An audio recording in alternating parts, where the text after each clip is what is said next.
What are we doing here? And where are we gonna go? It's like we just woke up one morning, and then it's welcome to the show.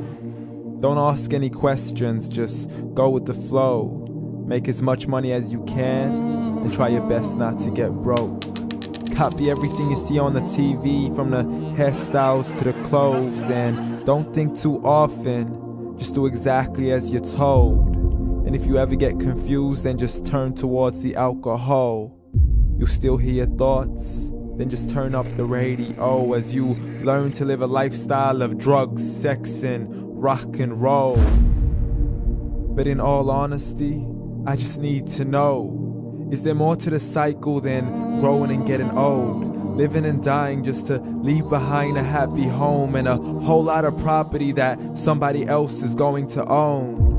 I just really need to know before the casket's closed, 'cause I'm not willing to gamble with my soul, nor am I ready to take any chances. These are just simple life questions, and I'm just searching for some answers.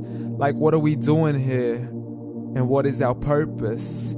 How did we get here, and who made us so perfect? And what happens once we go, or is this world all really worth it?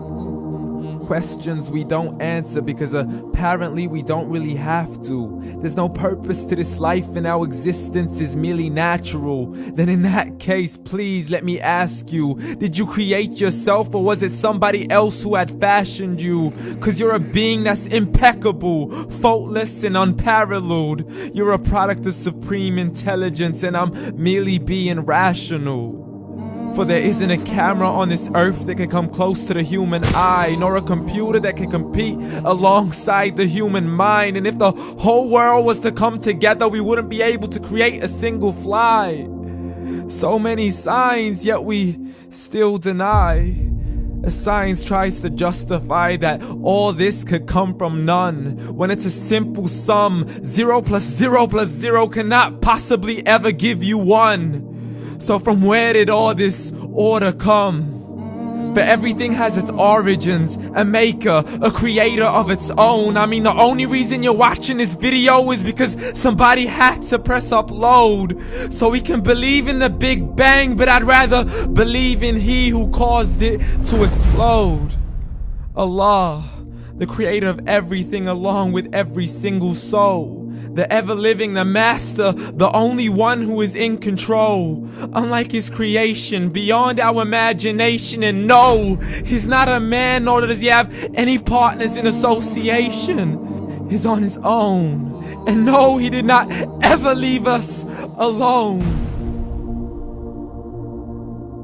Just like every manufacturer, he left us with an instruction manual. The Quran and Islam, and I'm sorry to jump to conclusions, but it's the only one possible. The only definition of God is the one and only supreme being. It's logical, a book with 0 contradictions, with miracles that are both scientific and historical, all revealed over 1400 years ago. Like the detailed description of the human embryo. The descriptions of the human embryo in the Quran cannot be based on scientific knowledge in the 7th century. To the mountains as pegs holding firm the earth below, and the 2 seas that don't mix in a complete separate flow. To the planets in orbit, alternating night and day as they stay in flow. The expansion of the universe and the creation of everything from H2O. To the stories of the past and the preservation of Pharaoh. To identifying the lowest point in the land where Persia defeated Rome.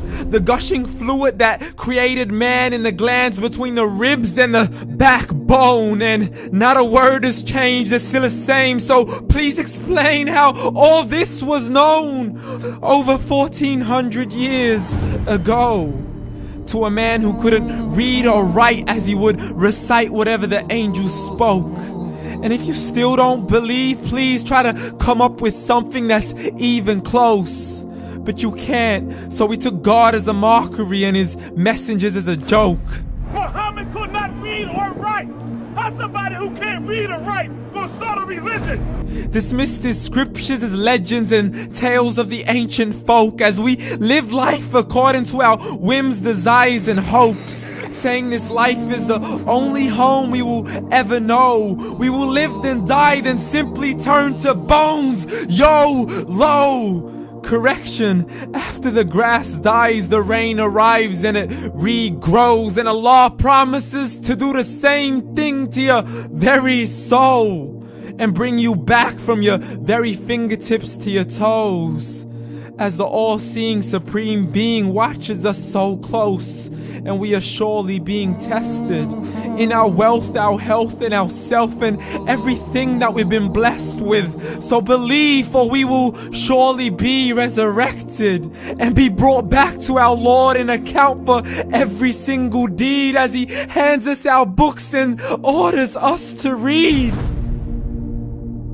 From the bad to the good and everything in between. You yourself are sufficient for your own accountability, so don't be mad at me. You are the one who thought He wouldn't come back to me. I gave you a whole life long to search after me, but you were busy in all that which was temporary. So read, and glad tidings to all those who believed. And if you disbelieve, read. And don't let that day be the first day you find out what your life really means. Read.